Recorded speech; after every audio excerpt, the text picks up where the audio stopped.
World top rankings ఉన్న యూనివర్సిటీస్లో ఎలాంటి IELTS రాయకుండా ఫ్రీ ఎడ్యుకేషన్ అండ్ స్కాలర్షిప్ అందుకోవాలంటే కాంటాక్ట్ విదేశ్ కన్సల్ట్స్. నమస్కారం, వెల్కమ్ టు ఐ డ్రీమ్. నేను మీ విజిత. ప్రస్తుతం మనతో పాటు ఉన్నారు బ్రహ్మశ్రీ డాక్టర్ సామవేదం షణ్ముఖ శర్మ గురూజీ గారు మనతో పాటు ఉన్నారు. ఇప్పుడు గురుగారితో మాట్లాడి శ్రీ క్రోధినామ సంవత్సరంలో ఏ రకంగా ఉండబోతుంది అడిగి తెలుసుకుందాం. నమస్కారం గురుగారు. నమస్కారం. ఎలా ఉన్నారు గురుగారు? బాగున్నానమ్మా. శుభం. గురుగారు, ముందుగా మీకు శ్రీ క్రోధినామ సంవత్సర ఉగాది శుభాకాంక్షలు. థ్యాంక్ యూ గురుగారు. గురుగారు, శోభకృత్నామ సంవత్సరం నుంచి క్రోధినామ సంవత్సరంలో అడుగు పెట్టబోతున్నాం. క్రోధి అనగానే కొంచెం క్రోధము అంటే కోపము. నిజంగా ఈ సంవత్సరం అంతా పేరులో ఉన్నట్టుగానే కోపంగా అలా ఉండబోతుంది. అర్థం ఏంటండి? మనకి 60 సంవత్సరాలు ఉన్నాయి ప్రభవ నుంచి క్రమంగా. ఓకే. అందులో ఒక్కొక్క సంవత్సరానికి ఒక్కొక్క పేరు మనకు. ఇది 60 సంవత్సరాలు 38వ సంవత్సరం క్రోధి అవుతున్నది. ఇంతకుముందు శోభకృత్తు శుభకృత్తు ఇవన్నీ అయ్యాయి. అయితే మనం 60 సంవత్సరాల పేర్లు చూస్తుంటే కొన్ని పేర్లు సౌమ్యంగా ఉంటాయి, కొన్ని పేర్లు తీవ్రంగా ఉంటాయి. ఉదాహరణకు శోభకృతి బాగుంది, శుభకృతి బాగుంది, అలాగే ప్రభవ ప్రమోదత బాగుంటాయి. రక్తాక్షి, రుధురోద్గారి, ఇప్పుడు ఖరనామ సంవత్సరం అంటారు. అలాగే విధంగా ఇప్పుడు క్రోధి, ఇవి కొంచెం తీవ్రంగా కనిపిస్తాయి. అయితే ఇవి నిజానికి 60 పేర్లు ఎలా వచ్చాయంటే, ఒకటి కాలం యొక్క స్వరూపాన్ని ఉద్దేశించి పేర్లు పెట్టారు అని తెలుస్తుంటుంది. కాలంలో 2 లక్షణాలు ఉంటాయి, తీవ్ర లక్షణం, సౌమ్య లక్షణం, 2 ఉంటాయి అన్నమాట. అలా మనకి తీవ్ర పేర్లు క్రోధి అని ఒకటి వచ్చింది. క్రోధి అంటే క్రోధము కలది అని అర్థం. నిజమే. క్రోధి నామ సంవత్సర ఫలము అనగానే ఈ సంవత్సరంలో కొన్ని క్రోధాలు ఉంటాయి, అదేవిధంగా కలహాలు ఉంటాయని సూచనలు చూపిస్తారు. కానీ క్రోధానికి కూడా పాజిటివ్ సైడ్ ఉంది. ఎందుకంటే క్రోధానికి భగవత్పరంగా నామం ఉంది. విష్ణు శాస్త్రంలో క్రోధ క్రోధకృత్ కర్త అను నామం ఉంది. క్రోధాన్ని కలిగించేవాడు, క్రోధాన్ని తొలగించేవాడు, 2 ఆయన అన్నారు. అంటే క్రోధం చెడ్డదైతే కలిగించడం ఎందుకు అంటే, క్రోధం కూడా మంచి గుణమే. అమ్మవారు కూడా క్రోధాకారాంకుశోజ్వల అని తన చేతిలో క్రోధాన్ని ఆయుధంలో పెట్టుకుంటుంది. అంటే క్రోధాన్ని మన చేతిలో పెట్టుకుంటే మంచిదే, కానీ క్రోధం చేతిలో మనం ఉండకూడదు. కానీ క్రోధం అధర్మాన్ని నిగ్రహించడానికి, ధర్మాన్ని రక్షించడానికి కూడా అవసరమే. సత్యాగ్రహం అని పేరు విన్నాం. ఆగ్రహం అంటే క్రోధమే కదా. పైగా సూర్య భగవానుడు ఎప్పుడు సౌమ్యంగానే ఉంటాడా, చాలా తీవ్రంగా ఉంటాడు. అలాగే చలికాలంలో సౌమ్యుడు, వేసవికాలంలో తీవ్రము, 2 ఆయన స్వభావమే. అలాగే భగవంతుడు కూడా క్రోధ సౌమ్య 2 రూపాలకు ఉంటాడు. దీనికి ఘోరాఘోరం అని వేదం ఉంటుంది అనమాట. అంటే తీవ్ర స్వభావం ప్రకృతిలో మనం చూస్తున్నాం, అది భగవంతుడి శక్తే. సౌమ్య స్వభావము చూస్తున్నాం, అది భగవంతుడి శక్తే. అయితే ఆ క్రోధం ఎందుకంటే శిక్షించడానికి, నిగ్రహించడానికి చూపిస్తాడు, రక్షించి అనుగ్రహించడానికి సౌమ్య రూపం చూపిస్తాడు. పరిత్రాణాయ సాధూనాం వినాశాయ దుష్కృత ఉంటున్నాం కదా. కానీ 2 భగవత్ స్వరూపాలే. అయితే మనం క్రోధాన్ని కూడా పాజిటివ్గానే చూడాలి. ఎప్పుడు కూడా ఈ సంవత్సరం ఎలా ఉంటుంది, ఈ కాలం ఎలా ఉంటుంది కంటే ఈ కాలం బాగుండాలనుకోవడం చాలా మంచిది. అలా మనం చూసినట్లయితే భగవంతుడు ఆ క్రోధ స్వభావంతో అధర్మాన్ని నిగ్రహిస్తూ, ధర్మాన్ని రక్షిస్తూ, అవినీతి, దుష్టత్వం వీటన్నింటి కూడా నియంత్రించి మంచి కలిగించాలని మనం కోరుకుంటూ క్రోధికి స్వాగతం పలకాలి. ఇది కూడా కాలస్వరూపుడైన భగవంతుడి యొక్క మరొక పేరుగా భావించాలి. గురుగారు, మీరు అన్నారు ఎలా ఉండబోతుంది ఆలోచించడం పక్కన పెట్టేసి బాగుండాలని కోరుకోవాలని. కానీ ప్రజలందరికీ ఎలా ఉండబోతుంది తెలుసుకోవాలని కొంచెం ఆశ అయితే ఉంటుంది కదా గురుగారు. వ్యవసాయ రీత్యా కానీ, వర్షాల రీత్యా కానీ ఏ రకంగా ఉండబోతుంది గురుగారు? సాధారణంగా ప్రతి వారికి సంవత్సరం వస్తుంది అనగానే వెంటనే ఎలా ఉంటుంది అని కుతూహలం ఉంటుంది. పంచాంగ శ్రవణం కూడా అందులో భాగంగానే ఈ సంవత్సరం ఎలా ఉంటుందో తెలుసుకోవాలనుకుంటూ ఉంటారు. అయితే పంచాంగం కాలం గురించి తెలుసుకోవాలంటే ఈ సంవత్సరం అసలు ముఖ్యమైనటువంటి పర్వాలేమిటి, ముఖ్యమైన కర్తవ్యాలేమిటి, ఇలాంటివి తెలుసుకోవడం కోసం పంచాంగం. కొన్ని సూచనలు ఉంటాయి, తప్పకుండా గ్రహాల పరంగా వచ్చే మార్పులు వాటి సూచనలు ఉంటాయి. ఈ సూచనలు ఎప్పుడు కూడాను మిశ్ర ఫలాలే అంటారమ్మా. మిశ్ర అంటే మంచి చెడు కలిసే ఉంటాయి, 2 కలిసే మనకు కనబడతాయి. అయితే ఒక లెక్కలో ఏం చెప్తున్నారంటే ఈసారి వర్షాలు బాగా ఉంటాయి, పంటలు బాగుంటాయి. మరో లెక్కలో వర్షాలు సామాన్యంగా ఉంటాయి, పంటలు కూడా పర్వాలేదు, కానీ రోగాలు క్రోధాలు ఎక్కువ అవుతాయి. ఇలాంటి ఫలాలు కూడా కనబడుతున్నాయి. కొన్ని చోట్ల ఇది కనబడుతుంది, కొన్ని చోట్ల అవి కనబడుతుంది. ప్రాంతం బట్టే కాదు, కాలం బట్టి. ఈ కాలం ఇలా ఉంటుంది అంతే. కాబట్టి మనం మిశ్ర ఫలాలే కనబడుతున్నాయి కనుక 2 చూపిస్తుంది. మంచి చెడు 2 ఉంటాయి. అది ఏ కాలమైనా ఈ 2 కలిసే ఉంటాయి. జీవితము, కాలము, దేశము, ఈ 3ఇంటితోనూ ఉంటుంది. అయితే కాలం ఎలా సూచించినా కర్తలం మనమే. మనం అది మలుచుకునే అవకాశం ఉంది. అందుకే కాలము పంచాంగము సూచిక మాత్రమే. ఇలా ఉండే అవకాశం ఉంది కనుక మనం ఎలా ఉండాలో తెలుసుకోవాలి. ఇక్కడ మనలో ముందు సద్భావం పెంచుకుంటూ మంచి జరగాలని ఒక శుభ ఆకాంక్ష చేస్తూ భగవంతుని ప్రార్థన చేస్తూ మనం మంచి చేసినప్పుడు మనం మంచి కలుగుతుంది. అందుకు మంచి ఆలోచన, మంచి ఆచరణ, ఈ రెండు ప్రతివాడు పెంచుకుంటూ ఉంటే కాలం మనకు తప్పకుండా అనుకూలిస్తుంది. ఓకే. అయితే గురుగారు, పండగ వచ్చింది అనగానే ప్రస్తుత రోజుల్లో చూసుకుంటే కొత్త బట్టలు వేసుకున్నామా, మనకు నచ్చిన పిండి వంటలు వండుకొని తిన్నామా, ఇదంతా ఒక ఆడంబరంగా మాత్రమే మారిపోయింది.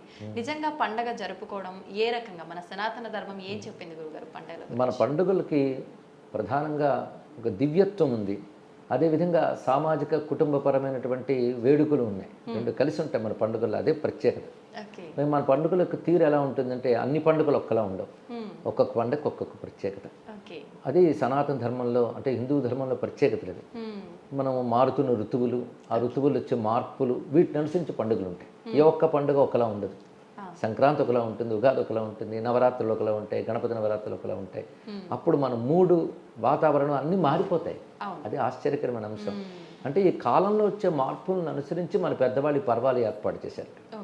అలా ఒక్కొక్క సమయంలో ఒక్కొక్క కర్తవ్యాలు కూడా చెప్పారు.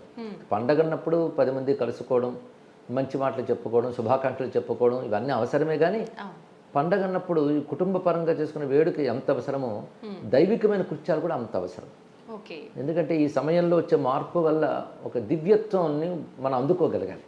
ఆ దివ్యత్వం అందుకోవడం కోసం పద్ధతులు చెప్పారు. ఏ పండుగ ఎలా చేసుకోవాలని పద్ధతి. అంటే క్రమక్రమంగా ఆ పద్ధతులు తెలియక ఏదో కొంతమేరకు అనుకరిస్తున్నారు, వారికి ఇచ్చ వచ్చినట్టు చేసుకుంటున్నారు. అయితే ఉగాది ఎలా చేసుకోవాలి అనే దానికి మన పద్ధతి ప్రధానంగా సామాన్యులకు కూడా తెలియవలసింది ఏంటంటే బ్రాహ్మీ ముహూర్తే ఉత్థాయ, అంటే సూర్యోదయాత్ పూర్వమే నిద్ర లేచి, అంటే బ్రాహ్మీ ముహూర్తం లేచి, ఆ లేచినప్పుడు ఒక మంచి ఆకాంక్ష, ఈ రోజు బాగుండాలి, ఈ సంవత్సరం బాగుండాలని ఆకాంక్షతో లేవాలి. మన గ్రంథాలు కూడా ఏం చెప్తున్నారంటే పొద్దుటే ఎలాంటి భావాలతో లేస్తామో అదే భావం రోజు అంతా ఉంటుంది అనుకున్నది. అంతే, ప్రారంభం ఎలా ఉంటుందో కొనసాగింపు అలాగే ఉంటుంది. అయితే ఇది ఈ రోజుకి ప్రారంభమే కాకుండా ఈ సంవత్సరానికి ప్రారంభం కనుక సద్భావాలతో నిద్రలేచి, మన భావం భగవంతునితో అనుసంధానం అయితే ఫలం ఎక్కువ కనుక మన సద్భావం భగవంతుని నివేదించుకొని లేచి ముందుగా చేయవలసినటువంటిది కాలకృత్యాలు. అభ్యంగ స్నానం ఈరోజు తప్పకుండా చేయాలి. అభ్యంగ స్నానం అంటే తలంటు స్నానం అనేటువంటిది చేయాలి. ఆ తర్వాత నూతన వస్త్ర ధారణ చేసి ఇంట్లో పూజ చేసుకుని, అది కూడా గణపతిని సరస్వతిని ముందు పూజించి తన ఇష్టదేవతని పూజించి ఆ తర్వాత చేయవలసింది పంచాంగ శ్రవణం చేయాలి. పంచాంగ శ్రవణం ఉన్నప్పుడు ఈ సంవత్సరం పేరు, ఈ సంవత్సరం ఏమిటి, పైగా ఇది మంగళవారం ప్రారంభం అవుతుంది కనుక కుజుడు దీనికి అధిపతి కనుక ఈ సంవత్సరానికి రాజు కుజుడు అని చెప్తారు. దానికో ఫలితం ఉంటుంది. అలాగే ఒక దేశానికి పాలన ఎలా ఉంటుంది, ఈ కాలానికి కూడా ఒక రాజు, మంత్రి, సేనాపతి, అలాగే వివిధములైన వ్యవస్థలు ఉంటాయి. గోపాలకుడు ఇలా చెప్తూ వాటి ఫలితాలు కూడా ఉంటాయి. నాయక ఉపనాయకులు అంటారు వాళ్ళు. వాటి ఫలితాలు పంచాంగ శ్రవణంలో చెప్తూ ఉంటారు. ఇలాగ చెప్పిన మిశ్ర ఫలితాలు చూపిస్తూ ఉంటాయి అన్నమాట. అవి చెప్పుకోవడం ఈ సంవత్సరం నుండి విశేషాలు ఏమిటి, ఉదాహరణ పుష్కరాలు ఏమొస్తాయి, గ్రహణాలు ఎప్పుడు ఉంటాయి, ఈ సంవత్సరంలో చేయవలసిన విధులు ఏమిటి, ఇలాంటివన్నీ తెలుసుకుంటూ, అదేవిధంగా ఏవైనా గ్రహ సంబంధమైన వ్యత్యాసాలు ఉంటే పరిష్కారాలు ఏమిటి, దానాలు ఏం చేయాలి, ఇవన్నీ కూడా పంచాంగం చెప్తుంది. ఆ పంచాంగ శ్రవణ చేయాలి. పంచాంగం అంటే తిథి, వార, నక్షత్ర, యోగ, కరణ, ఈ ఐదింటిని పంచాంగం అని అంటారు. అయితే ప్రతిరోజు ఉంటుంది.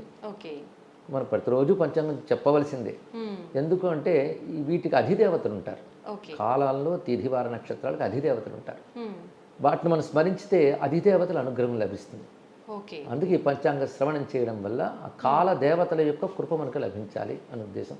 అలాగే సంవత్సర పురుషుడు ఉంటాడు. ఈ సంవత్సరానికి అంతటికి అధిదేవతగా అతను క్రోధినామ సంవత్సరం. అతను సంవత్సరం భగవంతుడి పేరు. మన విష్ణు శాస్త్రంలో కూడా అహ సంవత్సరో వ్యాలహ ఋతు సుదర్శన కాల అని నామాలు ఉన్నాయి.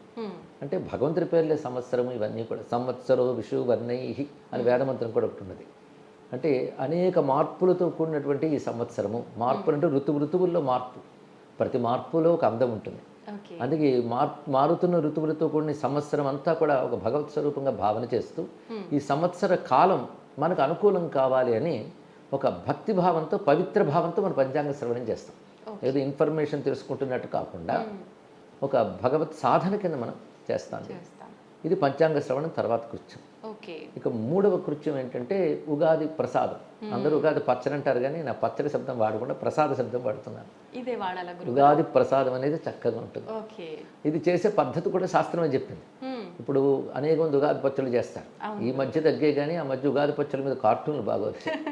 ఉగాదికి వచ్చిన పేరు చెప్తే పారిపోవడాలు, అంటే అసలు రకరకాలుగా తయారు చేయడం వల్ల వచ్చింది. అవును. కానీ ఉగాది పచ్చడి ఎలా చేయాలో కూడా శాస్త్రం చెప్పింది. మ్మ్. ఇది పచ్చడి కూర అలాగా వంటలో కలుపుకునేది కాదు ఇది. ఆ. ఇది ఉగాది ప్రసాదం. ఇది ఎలా చేయాలంటే నింబసుమ, ఆమ్ర, శర్కర, ఘృతైర్యుతం అని శాస్త్రం చక్కగా చెప్పింది. ఓకే. నింబసుమ అంటే వేపపూత, మ్మ్. ఆమ్రం అంటే మామిడి, శర్కర అంటే పటిక బెల్లం కావచ్చు, బెల్లం కావచ్చు. ఓకే. ఈ పంచదార కంటే ఇది శర్కర శబ్దం అప్పట్లో పటిక బెల్లాన్ని ఉద్దేశించి చెప్పారు. మ్మ్. లేదా బెల్లం కూడా మంచిదే. ఓకే. తర్వాత చెప్తున్నది ఘృతం, ఆవు నెయ్యి. ఈ 4 కలిపితే అదే ప్రసాదం. నెయ్యి కలపాల గురుగారు? ఆవు నెయ్యి ఎప్పుడైనా దేవతా ద్రవ్యానికి ఆవు నెయ్యి వేస్తే అది పవిత్రమవుతుంది. కానీ సాధారణంగా చాలా మంది ఉగాది తెలియదు. ఆ పచ్చళ్ళు- మాటకు చెరకు ముక్కలు, చింతపండు, అవును, తాలింపు ఇన్ని సోపు. వేసేస్తున్నారు. అవి ఏవీ లేవు దీనిలో. కేవలం ఉగాది ప్రసాదం చేసే విధానం ఇంతే. నింబసుమ, శర్కర, ఆమ్ర, ఘృతైర్యుతం మ్మ్. అంతే. ఇది మనం నివేదన చేసి తీసుకోవడం. దీనికి ఏవి కల్పన అవసరం లేదు. ఇది ఈ విధంగానే చేయాలని శాస్త్రం స్పష్టంగా రాసి ఉన్నది. ఓకే. మరి పంచాంగాలు కూడా మొదట ఆ శ్లోకం కనబడుతుంది. మ్మ్. ఇది మనం భగవంతుని నివేదించి ప్రసాదంగా తీసుకోవాలి, ఉదయం కలుపుని తినడం కాకుండా. ఓకే. అది అంటే ముఖ్యంగా ఈ కాలంలో వచ్చేటటువంటి పూతలు ఈ రెండు కూడా. మ్మ్. ఇది మామిడి, వేప పూత కూడా. ఇంకా బెల్లం, నెయ్యి దేవతా ద్రవ్యాలు అవి. మ్మ్. అవి దేవతలకు ప్రీతి కనుక ఓకే. ఇవి కలిపి మనం తీసుకుంటాం. దీనికి పట్టుకున్న షడ్రుచులని ఇవన్నీ చాలా కవిత్వాల తర్వాత వచ్చాయి.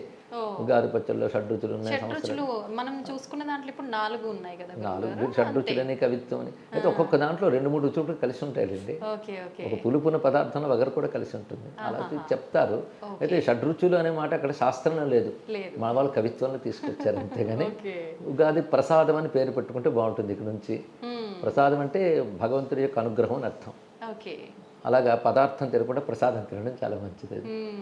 ఇది కర్తవ్యం. ఈ 3 ప్రధాన కర్తవ్యమ్మ. తర్వాత ఇంట్లో పిండి వంటలు చేసుకుని అది కూడా ప్రసాదంగానే తినడం మంచిది. అంటే పిండి వంటలు చేసుకుని భగవంతుడికి నివేదన చేసుకుని తినడం మన సంప్రదాయం. అవును గురుగారు. అంటే నివేదించే వరకు పదార్థం, నివేదించిన తర్వాత ప్రసాదం. ప్రసాదం. దీన్ని బంధుమిత్రులతో కలిసి తీసుకోవాలి. ఎందుకంటే మానవుడు సమాజీవి కనుక అందరూ క్షేమం కోరుకోవాలి, అందరూ కలిసి ఉండాలి కనుక బంధుమిత్రులతో ఈ సంవత్సరం ప్రారంభ దినం జరుపుకుంటూ సంవత్సరం అంతా బాగుండాలి అనుకుంటా. ఓకే. అది పైగా ఉగాది, దీనికి మరొక పేరు యుగాది అని కూడా ఉన్నది ఇక్కడ. మ్మ్. ఉగము అంటే నక్షత్ర గమనం అని అర్థం. ఓకే. ఉడు గమనం ఉగము. ఉగమనకు ఆది గనక ఉగాది అని. ఉగాది. అంటే చంద్రుడు చిత్తా నక్షత్రంలో ప్రవేశించేటువంటి మాసం ఇది. చైత్రం వస్తుంది కదా, అవును గురుగారు. అందుకోసం ఇది ఉగమనకు ఆది. ఓకే. అదేవిధంగా మనం చాంద్రమానం అంటే నక్షత్రం అనేది చంద్రుడు సంచరించే దాన్ని బట్టే చాంద్రమానం చేస్తారు. మ్మ్. అందుకు ఉగం అనేది చాంద్రమానం సరిపోతుంది. యుగాది కూడా సరిపోతుంది. యుగమునకు ఆది. యుగము అంటే ఇక్కడ మనం అనేది కలియుగం, త్రేతాయుగం, ఆ యుగం కాదు. యుగం అంటే జంట, యుగళం అంటాం కదా. ఓకే. ఓకే. యుగం అంటే జంట. అంటే ఉత్తరాయణం, దక్షిణాయనం అనే 2 జంటలు కలిసి సంవత్సరం యుగం ఉంటుంది. ఓకే. దానికి ప్రారంభానికి యుగాది. మ్మ్. మనకు మరొక విశేషం ఏంటంటే ఉగాది నాడు ప్రకృతిలో మార్పు కనబడుతుంది. సంవత్సరం మారుతోంది అనగానే అవును. మనం చూస్తాం ప్రకృతిలో మార్పు. అంతేగాని ఏదో సంవత్సరం మారింది అని అర్ధరాత్రి మనం క్యాలెండర్ మార్చేసుకుని పొలవమని అరిచినంత మాత్రాన వ్యవహారానికి బాగుంటుంది కానీ అందులో పరమార్థం ఏం కనబడదు. అలాగే ప్రకృతిలో కూడా మార్పు కనబడదు. మన ఉగాదిలో ప్రకృతిలో మార్పు మనం చూడవచ్చు. ఓకే. ఎందుకంటే చిగురింత, అలాగే పూత, ఫలము అన్నీ వస్తాయి. ప్రకృతిలో మార్పు వస్తుంది. కోకిల కూత ఇవన్నీ మనం చూస్తాం. అంటే ప్రకృతిలో ఒక మంచి మార్పు. అసలు వసంతం అనే మాట వినడానికే చాలా బాగుంటుంది కదా. వసంతం అంటే అంత కొత్తదనం. నిజంగా. ఆ వసంతంతో ప్రారంభమవుతుంది. చైత్రమాసం వసంతం యొక్క మొదటి మాసం. దీనికి వేదంలో మధుమాసం అని పేరు. వైశాఖ మాసానికి మాధవ మాసం అని పేరు. మధుమాధవ మాసాలు కలిపి వసంత ఋతువు అవుతుంది. కానీ వసంత ఋతువు యొక్క ప్రథమ దివసం మన ఉగాది. వసంతంతో మనం ప్రారంభించుకుంటున్నాం. అంటే సంవత్సరం చిగురింతతో ప్రారంభమవుతుంది. శిశిరం అంటే ఆకు రాలడంతో పూర్తవుతుంది. అంటే కాలంలో ఎంత చక్కటి ఔచిత్యం ఉందో చూడండి. అందుకే మన సంస్కృతిలో గొప్పతనం ఏంటంటే ఏదో మనం నిర్ణయించుకున్న పండుగలు కాకుండా ఖగోళంలో, భూగోళంలో కూడా వచ్చే మార్పులను అనుసరించి మన పర్వాలన్నీ నిర్ణయించారు పెద్దవాళ్ళు. అది ఔచిత్యం ఉంటుంది. అలాగే ఇప్పుడు కాలంలో కూడా మార్పు వస్తుంది. ఆ మార్పు ప్రభావం ఎలా ఉంటుందో మనం చూస్తూ ఉంటాం. అందుకే ఈ సంవత్సరాది నాడు శుభంగా మనం ప్రారంభిస్తే సంవత్సరం అంతా బాగుంటుందని భావం. అంటే మానవ స్వభావంలోనే ఒకటి ఉంది. ప్రపంచంలో ఏ దేశమైనా వాళ్ళకంటూ కాలమానం, వాళ్ళకంటూ సంవత్సరం ఉంటుంది. ఎవరి సంవత్సరం ప్రారంభమైనా అది బాగుండాలి అని హ్యాపీ న్యూ ఇయర్ అని చెప్పుకుంటారు ఎవరైనా, ఎవరు దానిలో. అలాగే మనము చెప్పుకుంటాం. అయితే మనం చెప్పే దానిలో ఏంటంటే మన శుభాకాంక్షకి ఒక భగవద్భావం కలుస్తుంది ఇంట్లో. అందుకు పవిత్రంగా పండుగని చేసుకుంటూ భగవంతుని ప్రార్థించుకుని చేయడం వల్ల మన సంకల్పం ఈశ్వర సంకల్పంతో ముడిపడుతుంది. భగవద్ అనుగ్రహం వల్ల మన సంకల్పం బలం కావాలని మనం కోరుకుంటాం. అందుకు మన ఈ పండుగ నాడు విశేషం ఇంత. అందుకే మంచిగా ఆనందంగా మంచి భావాలతో భగవంతుని ప్రార్థించడం. ఎందుకంటే మన శక్తి ఎంతున్నా మన ప్రయత్నం అంతున్నా ఈశ్వరానుకూలం కావాలి కనుక ఆయన అనుకూలిస్తే కాలము అనుకూలిస్తుంది, గ్రహాలు అనుకూలిస్తాయి. గ్రహాలు కూడా ఈశ్వర శాసనం బట్టి పెడుతూ ఉంటాయి. ఓకే. అందుకు ఈ రోజున దేవతలను ప్రార్థించడం, అదేవిధంగా గ్రహదేవతను స్మరించుకోవడం. ఇది గ్రహదేవతలు అంటే ఆదిత్యాయ సోమాయ మంగళాయ బుధాయ చ గురు శుక్ర శనిభ్యశ్చ రాఘవై కేతవే నమః అంటారు. ఈ గ్రహాలు కూడా మనం అనుకూలపరచుకోవడం కోసం వాళ్ళు ప్రార్థించడం, ఇవి ఈ రోజు కర్తవ్యాలుగా చెప్తారు. ఓకే.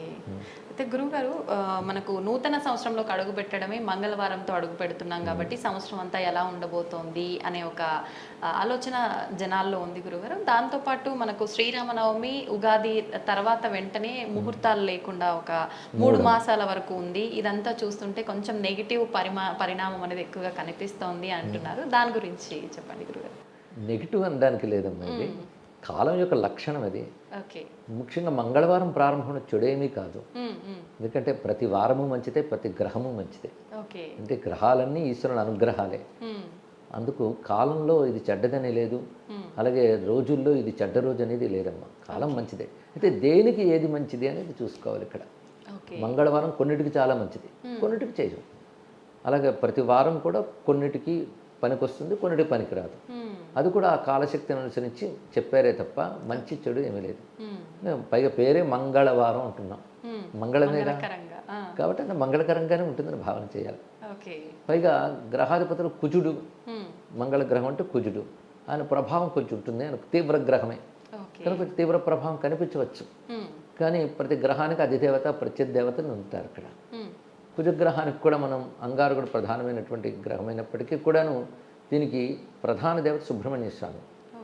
అందుకే సుబ్రహ్మణ్య ఆరాధన చేసుకుని ఆయన స్మరించుకుంటే తప్పకుండా మనకంతా అనుకూలిస్తుంది. కాబట్టి ఇది కూడా శుభంగానే చెప్పాలి. ఇక మూఢాలు అంటారా, ప్రతి సంవత్సరం మూఢాలు వస్తూ ఉంటాయి. అది ఒక్కొక్క కాలంలో. ఇప్పుడు చైత్రమాసంలోనే కొంచెం ముందుకెళ్ళగానే మూఢం వస్తుంది. మూఢం వస్తే కొన్ని పనులు చేయకూడదు, వివాహము మొదలైనవి చేయకూడదు. కానీ మిగిలిన వాటికి ఏం పర్వాలేదమ్మా, వాటికి కుదరదు. అంతేగాని నెగిటివ్ ఇందులో ఏమీ లేదు. కొన్ని పనులు ఆ మూఢకాలంలో చేయరు, అది తీరేక చేసుకుంటారు. ఇక్కడ ప్రతి సంవత్సరం మూఢాలు వస్తూ ఉంటాయి, అలాగే వచ్చింది తప్ప నెగిటివ్గా ఎప్పుడూ అనుకోకూడదు. ఆనందంగా స్వాగతించాలి. ఈ ఉగాది నాడే కర్తవ్యాలు చేసేటప్పుడు ఏదైనా మంచి పని ప్రారంభించడానికి ఈరోజు చాలా మంచిదే. కొత్తగా ప్రారంభించే పనులు అలాగే ముఖ్యంగా మంచి పని అంటే అర్థం ఏంటంటే మన వల్ల 10 మందికి ఉపయోగపడేదే మంచి పని. అందుకే ఈరోజు చలివేంద్రులు స్థాపించడం కూడా ఉంది. ప్రపాదానం అంటారు. అక్కడ చలివేంద్రులు పెట్టి అందరికి దాహార్తం తీర్చుకోవడం కోసం ఏర్పాటు చేయడం ఇవన్నీ చేస్తారు. దీనివల్ల ఏంటంటే పితృదేవతలకు సద్గతి కలుగుతుంది, పితరులకు సద్గతి కలుగుతుంది అంటారు పెద్దవారికి. మంచి సంకల్పంతో మనకి చలివేంద్రులు అనేది చేస్తారు. అంటే దీన్ని బట్టి సమాజం పట్ల మన బాధ్యతను కూడా తెలియజేయడం జరుగుతుంది. అలాగే దానాలు కూడా చాలా మంచివి. ఈ సంవత్సరం వివిధ నామాలు ఉన్నాయి. దీన్ని మనం క్రోధినామ సంవత్సరం అంటాం, చాంద్రమానం ప్రకారం, సౌరమానం ప్రకారం కూడా. అయితే మనకి వింధ్యకి దక్షిణం వైపు అంతా కూడా సౌర చాంద్రమానాలు ఉంటాయి. ఈ సౌరమానం అనేది శేషశైలానికి మరొక వైపు, అంటే మన తమిళనాడు అంటుంటాం కదా, అటు సౌరమానం వస్తుంది. సౌర చాంద్రమానాలకు పెద్ద తేడా ఉండదు. అది సూర్యుడి యొక్క రాశి సంక్రమణం మీద ఆధారపడి ఉంటుంది. ఏప్రిల్ 14న వస్తుంది. ఎలాగో అంటే మేష సంక్రమణం ఒకటి మనకు వచ్చిన కొద్ది రోజులకి అది వచ్చేస్తుంటుంది. వాళ్ళ మాసం ప్రారంభమవుతుంది. కానీ వాళ్ళ మాసాల పేర్లు మన మాసాల పేర్లు ఒకేలా ఉంటాయి. అయితే వించుకు ఉత్తరం వైపు అంటే ఉత్తరాది అంతా బార్హస్పత్యమానం అని చెప్తారు. అక్కడ చంద్రమానం ఉండదు, వాళ్ళ పేర్లు వేరు. మన ఇప్పుడు క్రోధ అంటే వాళ్ళ కాళయుక్తి నామ సంవత్సరం అంటారు వాళ్ళు. అలాగే మాసనామములను కూడా పెడతారు. సంవత్సరానికి కూడా మాసాల్లో ఒక పేరు ఒక సంవత్సరానికి ఉంటుంది. అలా చూస్తే ఇది కార్తీక మాస నామం అవుతుంది. కార్తీక నామ సంవత్సరం అంటారు. ఒక్కొక్క దాన్ని బట్టి ఒక్కొక్క ఫలం మళ్ళీ చెప్తారు. బార్హస్పత్యమానం ప్రకారంగా ఫలం ఉంటుంది. అంటే అర్థం లాటిట్యూడ్ లాంగిట్యూడ్ ఆధారంగా మానాలు ఏర్పడతాయి. అది ఎవరి మానాన్ని వారు తీసుకునే మానాలు కాకుండా అక్షాంశ రేఖలు వీటి బట్టి ఉంటాయి. అక్కడ బృహస్పతి గ్రహ ప్రభావం అటు ఉంటుంది, వీటి ప్రభావం ఎక్కువ ఉంటుంది. అందుకోసం ఈ విధంగా ఏర్పాటు చేస్తారు. అయితే ఆ ఫలాలు మన లెక్కలకు తీసుకోవచ్చు. ఇదంతా భారతదేశంలోదే కదా. అలా కాళయుక్తి నామ సంవత్సరం ప్రకారం చూస్తే చాలా బాగుంది ఈ సంవత్సరం. అలా కార్తీక ప్రకారం చూస్తుంటే ఫలములు చాలా బాగుంది. అసలు ఫలాలు చెప్పాలంటే మాసనామం చూడాలని పంచాంగంలో ఒక మాట ఉన్నది. మాసనామం కార్తీక నామం సంవత్సరం ఇది. అలా చూస్తే చాలా బాగుంది దాని ప్రకారంగా కూడా. ఇక దానాలు చేయడంలో ఏ దానమైనా చేయొచ్చు, ఎప్పుడూ మంచిదే. కానీ వస్త్రదానం ఈ సంవత్సరం చాలా మంచిది. అని చెప్తున్నారు. ఓకే. ఇలాగా ఎన్నో విశేషమైనటువంటి అంశములు ఉన్నాయి. అవి పెద్దల ద్వారా తెలుసుకుని పంచాంగ శ్రవణం ద్వారా మనం ఆయా గ్రహాలను అనుకూలపరచుకోవచ్చు. ఓకే. పైగా గ్రహములు ఏవి పీడించేవి ఎప్పుడూ ఉండవు. గ్రహాలను ఆధారం చేసుకుని వారాలు కూడా ఏర్పడ్డాయి. ఉదాహరణ మంగళవారం అంటే కుజుడు, ఆదివారం అంటే సూర్యుడు. అలాగే గ్రహ ప్రధానంగా మనం చూస్తూ ఉన్నాము. కానీ గ్రహములు కూడా వాటంతట ఎప్పుడూ ఇవి చేయవు. ఓకే. అన్నీ మన కర్మలను అనుసరించే కాలం ఉంటుంది. కాలాన్ని అనుసరించి కర్మకాలం. ఓకే. అందుకే మన కర్మలను అనుసరించి కాలం వస్తుంది. మనం అది తెలుసుకుని సత్కర్మ చేసినప్పుడు ఏ కాలమైనా మనకు అనుకూలమే. నిజంగా. అందుకు ఎప్పుడు పాజిటివ్ థాట్ పెంచుకోవాలి. సద్భావాలు, కాలం మంచిది అనే మాట ఉన్నది. తమిళంలో జ్ఞాన సంపదన మహానుభావుడు ఉండేవాడు, గొప్ప శివభక్తుడు. ఓకే. ఆయన కాలమెల్లా నల్ల నల్ల అన్నాడు. ఇక్కడ కాలం ప్రతిదీ మంచిది అన్నాడు. అంటే ఎవరు భగవంతుణ్ణి స్మరిస్తూ సత్కర్మ చేస్తూ ధర్మభావాలకు ఉంటారో వాళ్ళు ప్రతి కాలం అనుకూలిస్తుందని ఆ భావం. ఓకే. అప్పట్లో అష్టగ్రహ కూటమి ఏర్పడి అందరూ భయపడుతున్న పరిస్థితుల్లో కాంచి యతీంద్రుడు చంద్రశేఖర స్వామి వారు ఇది అందరినీ చదువుకోమని చెప్పేవారు. కాలమెల్లా నల్ల నల్లను పదిగం అంటారు తమిళంలో దాన్ని. ఓకే. అంటే భావం ఏంటి? భగవంతుణ్ణి ప్రార్థిస్తూ కాలం భగవత్ స్వరూపం మనం తెలుసుకోగలిగినప్పుడు ప్రతిదీ మనకు అనుకూలంగా ఉంటుంది. కనుక పంచాంగం వినాలి, కుతూహలంగా సరదాగా తెలుసుకోవాలి. కానీ మనం మాత్రం ఎప్పుడు సానుకూల వాతావరణంలో సానుకూల భావాలతో ఉండాలి. తప్పకుండా సంవత్సరం అనుకూలంగానే ఉంటుంది, అన్నీ బాగుంటాయి. మనం పాజిటివ్ ఆలోచనలతో ధర్మ మార్గంలో నడిస్తే అంత మనకు కలిసి వస్తుంది. ఈ సంవత్సరం మనకు ప్రత్యేకం ఏంటంటే సరిగ్గా ఈ సంవత్సరంలోనే ఎన్నికలు కూడా జరుగుతున్నాయి కనుక అవును గురుగారు, దేశానికి ధర్మానికి అనుకూలమైన ప్రభుత్వం రావాలని భగవంతుని ప్రార్థిద్దాం. గురుగారు, ఉగాది రోజు ప్రత్యేకించి ఆలయ దర్శనం చేయాలన్నా, ఇంట్లో ప్రత్యేకంగా పూజలు చేయాలన్నా ఏ దైవానికి చేయాల్సి ఉంటుంది గురుగారు? ఉగాది నాడు ఆలయ దర్శనం చేయడం చాలా మంచిదమ్మా. అసలు మనం ఒక కర్తవ్యంగా పెట్టుకోవాలి ప్రతి హిందువు కూడాను. ఓకే. తరచూ ఆలయాలకు వెళ్తూ ఉండాలి. మన ఇళ్ళకి సమీపంలో ఉన్న ఆలయాలకు వెళ్ళొచ్చు. తీరుకున్నప్పుడు దూరంగా ఉన్న క్షేత్రాలు లాంటి వాటికి కూడా వెళ్ళవచ్చు. ఈ రోజున తప్పకుండా మన ఇంట్లోనూ పూజ చేసుకోవాలి, ఆలయానికి వెళ్ళాలి. అంటే ఇంట్లో పూజ ఇంటికి వాటికి రక్ష.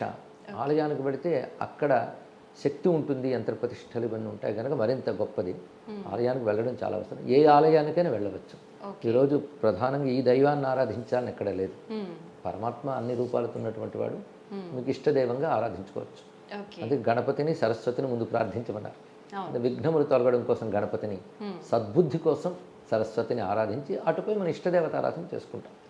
ఇష్టదేవతలు అంటే వేదం ప్రతిపాదించిన దేవతలు, శివుడు, విష్ణువు, రాముడు, కృష్ణుడు, అమ్మవారు ఇలా. అయితే ఈరోజు మనం వసంతానికి మొదటి రోజు అన్నాం. ఈ వసంతం మొదటి రోజుల్లో 9 రోజులు చాలా ప్రాధాన్యం. దాన్ని వసంత నవరాత్రులు అంటారు. ఈ వసంత నవరాత్రులు అమ్మవారి పరంగా చాలా గొప్ప పర్వములు. ఎందుకంటే అమ్మవారు పార్వతీదేవిగా హిమవంతుని కుమార్తెగా పుట్టినది చైత్రశుద్ధ నవమి నాడు. అది మనకి పురాణాలన్నీ చెప్తున్నాయి. కాబట్టి చైత్రశుద్ధ నవమికి ముందు వచ్చినటువంటి 9 రోజులు కూడా అమ్మవారి ఆరాధన చాలా శ్రేష్టం. అంతేకాదు ఈ వసంతము, శరత్తు 2 ఋతువులు మారేటప్పుడు ప్రకృతిలో వచ్చే మార్పులు వల్ల కొన్ని రకాల దుష్పరిణామాలు కూడా ఉంటాయి. అంటే ఆరోగ్యపరంగా వాతావరణంలో వచ్చే మార్పులని మరేం లేదు. అయితే అప్పుడు ఒక చలిలో ప్రవేశించబోతుంటాం, ఇప్పుడు వేడిలోకి వెళ్ళబోతున్నాం. 2 ఎక్స్ట్రీమ్స్. ఈ 2 మార్పుల ప్రకృతిలో వస్తున్నటువంటి మార్పుల వల్ల నీటిలోనూ గాలిలోనూ కొన్ని పరిణామాలు వస్తాయి. ఆ ప్రభావం మన మీద కూడా ఉండే అవకాశం ఉంటుంది. వీటి యమదంష్టికలు అంటారు. వీటి బాధ నుంచి బయటపడాలి అంటే అమ్మవారిని ఆరాధించడం అనేది శాస్త్రం చెప్తాం. అందుకే శరన్నవరాత్రులు ఎంత ప్రధానమో వసంత నవరాత్రులు కూడా అమ్మవారి ఆరాధనకు అంత ప్రాధాన్యం. అందుకే ఈ 9 రోజులు అమ్మవారిని ఆరాధించాలంటారు. మనం మొదటి రోజు చక్కగా అమ్మవారిని ప్రార్థన చేసుకోవచ్చు. ఎందుకంటే అమ్మవారంటే ఎవరో కాదు, సృష్టిని నడిపే మహాశక్తి. ఆ శక్తే విద్య ఇచ్చేటప్పుడు సరస్వతి, ఐశ్వర్యం ఇచ్చేటప్పుడు లక్ష్మి, అదేవిధంగా ధర్మరక్షణ చేసేటప్పుడు దుర్గా ఇత్యాది పేర్లతో చెప్పబడుతుంది. సూర్యమండలంలో వేద స్వరూపునికి గాయత్రి అంటున్నాం. ఇన్ని పేర్లతో ఉన్నది ఒక ఆతల్లే. ఆవిడే లలితాంబ అనండి, దుర్గాంబ అనండి, శారదాంబ అనండి.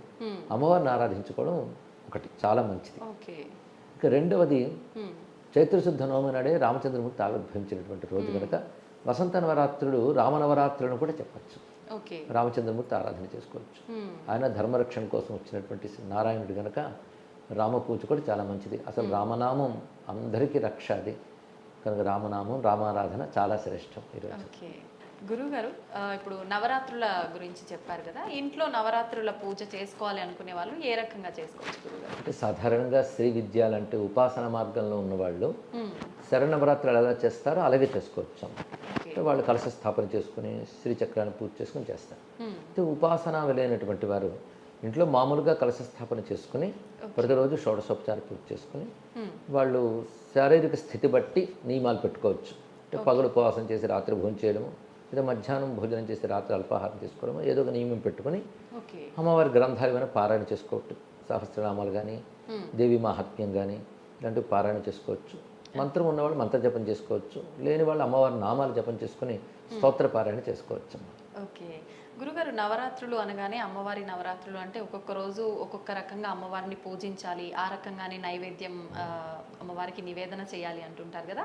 ఈ నవరాత్రులకు కూడా అలాంటి స్పెషాలిటీ ఉంది? శరన్నవరాత్రుల్లో కూడా అది లేదమ్మా.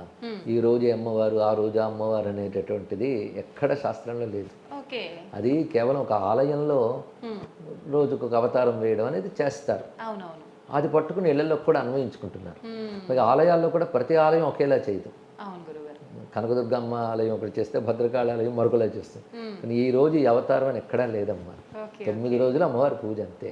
అంతే, అది తెలుసుకోవచ్చు. అయితే కుమారి పూజ చేస్తారు కొంతమంది, సువాసిని పూజ చేస్తారు. కుమారి 2 ఏళ్ల అమ్మాయి నుంచి 9 ఏళ్ల వరకు చేయడం ఉన్నది. ఆ కుమారి పూజ చేసినప్పుడు రోజుకు ఒక పేరుతో నవదుర్గల పేర్లు చెప్తారు ఇక్కడ. అంతేగాని ఈ రోజు సరస్వతి, ఈ రోజు లక్ష్మి ఇలాగ చెప్పడానికి లేదమ్మా. అలాగే ఇప్పుడు కూడా అదే పద్ధతిలో చేసుకోవచ్చు. నైవేద్యం విషయానికి వస్తే నైవేద్యం కూడా ఈ రోజు ఈ నైవేద్యం ఇక్కడ లేదమ్మా. అయితే సాధారణంగా దేవతారాధనలో సాత్వికమైన నైవేద్యాలు పెడుతుంటారు కదా, అలాంటి వాళ్ళ వీలుని బట్టి చేసుకోవచ్చు. ఓకే, ఎవరి వీలుని బట్టి వాళ్ళు చేసుకోవచ్చు. నియమాలు ఏమీ లేవు. మనకు తోచిన నియమాలు మనం పాటించుకుంటే ఏది చేయగలమో అది చేస్తే సరే. ఈ రోజు ఈ నైవేద్యం పెట్టాలని అక్కడ లేదు. దేవి భాగవతంలో నవరాత్రులకు ఉద్దేశించి కాకుండా పాడ్యం నాడైతే ఏం పెట్టాలి, విధి నాడు ఏం పెట్టాలి అంటే ఆ గ్రహస్థితి బట్టి, ఆ రోజులు బట్టి ఏవి ఎలా పెడితే ఏ ఫలితం వస్తుందో ఒకటి ఉంది. అది శరణవరాత్రులకు అన్వయించుకుంటారు, ఈ నవరాత్రులకు కూడా అన్వయించుకుంటారు. చేసుకుంటే తప్పు లేదు అవి, అలాగే చెయ్యాలని మాత్రం లేదు. మనకు తెలిసిన మేరకు చేసుకోవచ్చు. తెలియలేదు కదా అని మానేయక్కర్లేదు. ఓకే, నార్మల్గా మనకు తోచిన విధంగా చేసుకుంటే సరిపోతుంది. పండగలు వస్తున్నాయి అనగానే ప్రతి ఒక్కరు కూడా ఆడంబరంగా జరుపుకోవడము, అసలు ఏంటి మన సనాతన ధర్మం పండుగల గురించి ఏం చెప్పింది ఏంటి, ఇవన్నీ పక్కన పెట్టేస్తున్నారు గురువుగారు. నిజంగా మళ్ళీ ఈ తరం మాలాంటి వాళ్ళకి ఆ విశిష్టతను అంతా చాలా క్లియర్గా అర్థమయ్యేటట్టుగా తెలియజేశారు గురుగారు. ధన్యవాదాలు. శుభమ్మా.